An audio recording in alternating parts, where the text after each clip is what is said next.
दोस्तों work from home 1 जुलाई को increment मिलेगा या नहीं? जी हाँ दोस्तों, ये एक ऐसा प्रश्न है जो कि वर्तमान में अधिकतर सरकारी कर्मचारियों के दिमाग में घूम रहा है, क्योंकि जैसे जैसे 1 जुलाई नज़दीक आ रही है और 1 जुलाई को अधिकतर सरकारी कर्मचारियों को इंक्रीमेंट यानी कि जो वार्षिक वेतन बढ़ोतरी है वो मिलती है, यानी कि उनकी सैलरी में 3% की बढ़ोतरी यहाँ पर हो जाती है। तो कोविड-19 की वजह से लॉकडाउन लगा हुआ है और इसकी वजह से अधिकतर सरकारी कर्मचारी घर से काम कर रहे हैं या फिर उन्हें रोस्टर के हिसाब से अल्टरनेटिव डेज पर ऑफिस बुलाया जा रहा है। तो काफ़ी सारे सरकारी कर्मचारी ऐसे हैं जो कि 1 जुलाई को भी वर्क फ्रॉम होम करेंगे, यानी घर से काम करेंगे। तो वर्क फ्रॉम होम करने का उनके एनुअल इंक्रीमेंट पर क्या असर पड़ेगा, उन्हें इंक्रीमेंट मिलेगा नहीं मिलेगा, इसकी पूरी जानकारी आपको इस वीडियो में दी जाएगी। वीडियो को आप पूरा देखें, जानकारी आपको जरूर पसंद आएगी। वीडियो को आप अभी से ही लाइक कर दें।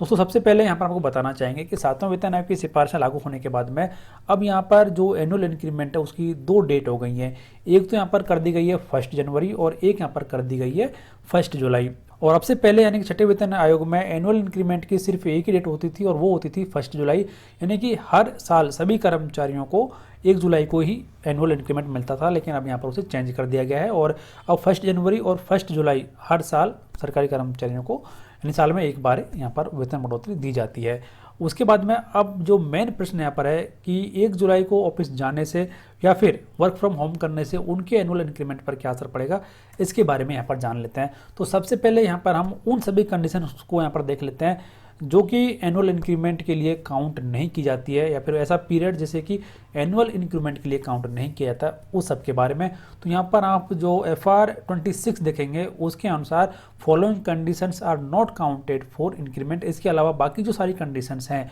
उन्हें एनुअल इंक्रीमेंट के लिए सर्विस के रूप में काउंट किया जाता है। तो सबसे पहले यहाँ पर आता है कि the period of wilful absence from duty which is treated as dies non, यानी कि जो डाइस नोन का पूरा पीरियड है उसे यानी एनुअल इंक्रीमेंट के लिए काउंट नहीं किया जाता है। उसके बाद में सेकंड यहाँ पर आता है कि the period of suspension treated as not duty, यानी कि ऐसा सस्पेंशन का पीरियड जिसे ऑन ड्यूटी काउंट नहीं किया गया, यानी कि उसे रेगुलराइज नहीं किया गया है, उस पीरियड को भी एनुअल इंक्रीमेंट के लिए काउंट नहीं किया जाएगा। उसके बाद में यहाँ पर the period of suspension and period of service preceding the suspension if the suspension is made for misconduct, यानी कि जो सस्पेंशन का पीरियड है यदि उसे मिसकंडक्ट की वजह से टर्मिनेट किया गया है यानी सस्पेंड किया गया है तो उस पीरियड को भी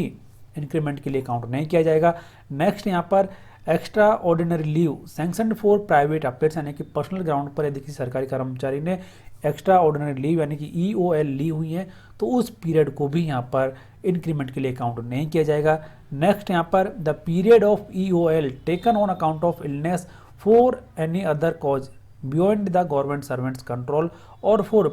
प्रोसिक्यूटिंग हायर साइंटिफिक और technical studies with an undertaking to serve the government on return from leave for a period of at least 5 years not sanctioned by the government, यानी यदि कोई सरकारी कर्मचारी बिना गवर्नमेंट सैंक्शन के हायर स्टडी के लिए चला गया है या फिर उसने उस काम के लिए EOL ले ली हैं तो उस पीरियड को भी यहाँ पर एनुअल इंक्रीमेंट के लिए काउंट नहीं किया जाएगा। उसके बाद में overstay of leave not regularise, यानी कि आपकी जो सैंक्शन लीव से दिया आप ज़्यादा पीरियड के लिए छुट्टी पड़ रहे हैं और उसे रेगुलराइज यहाँ पर नहीं किया गया है तो उस पीरियड को भी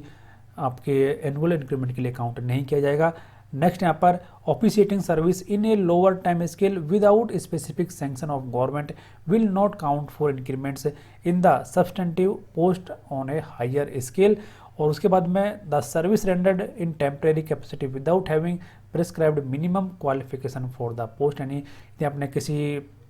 टेम्प्रेरी कैपेसिटी में कोई सर्विस आपने की है और वो जो पीरियड है उसे भी यहाँ पर एनुअल इंक्रीमेंट के लिए काउंट नहीं किया जाएगा। और इसके अलावा बाकी सारी तरीके की जो सर्विस है, छुट्टियाँ हैं, वो आपकी एनुअल इंक्रीमेंट के लिए काउंट की जाएंगी। तो अब यहाँ पर आपको मालूम चल गया होगा कि आपका जो वर्क फ्रॉम होम है उसे ऑन ड्यूटी काउंट किया जा रहा है सभी पर्पज़ के लिए, तो आपके एनुअल इंक्रीमेंट पर वर्क फ्रॉम होम का कोई भी असर नहीं पड़ेगा। तो अब यहाँ पर फाइनल जो इस वीडियो का सार है वो यहाँ पर यही है कि as per the rules there will be no impact on annual increment except mention points in service which does not count for increment, यानी कि जो पिछले आपको बताया गया है कि कुछ ऐसी कंडीशंस हैं FR26 के अनुसार जिनको कि एनुअल इंक्रीमेंट के लिए काउंट नहीं किया जाता है, उनको छोड़कर बाकी सभी कंडीशंस में आपको जो ड्यू आपका इंक्रीमेंट है वो मिलना ही मिलना है। इसके अलावा यहाँ पर आपको एक बात और बताना चाहेंगे कि PBI फैक्ट चेक के द्वारा भी ये इसमें यहाँ पर क्लैरिफाई कर दिया गया है कि सरकारी कर्मचारियों की वार्षिक वेतन बढ़ोतरी पर कोविड-19 का भी कोई असर नहीं पड़ेगा। तो जिन कर्मचारियों को जुलाई को यानी 1 जुलाई को इंक्रीमेंट मिलना है, उनको 1 जुलाई को उनका इंक्रीमेंट जो रेगुलर तरीके से मिलता है वो यहाँ पर मिल जाएगा। तो फिलहाल वर्क फ्रॉम होम का आपके एनुअल इंक्रीमेंट पर कोई भी असर नहीं पड़ने वाला है। दोस्तों फिलहाल इस वीडियो में इतना ही। वीडियो देखने के लिए आप सभी को धन्यवाद। वीडियो को लाइक करें, शेयर करना ना भूलें और बने रहें आप हमारे यूट्यूब चैनल के साथ ऐसी ही लेटेस्ट और यूजफुल वीडियो सबसे पहले देखने के लिए।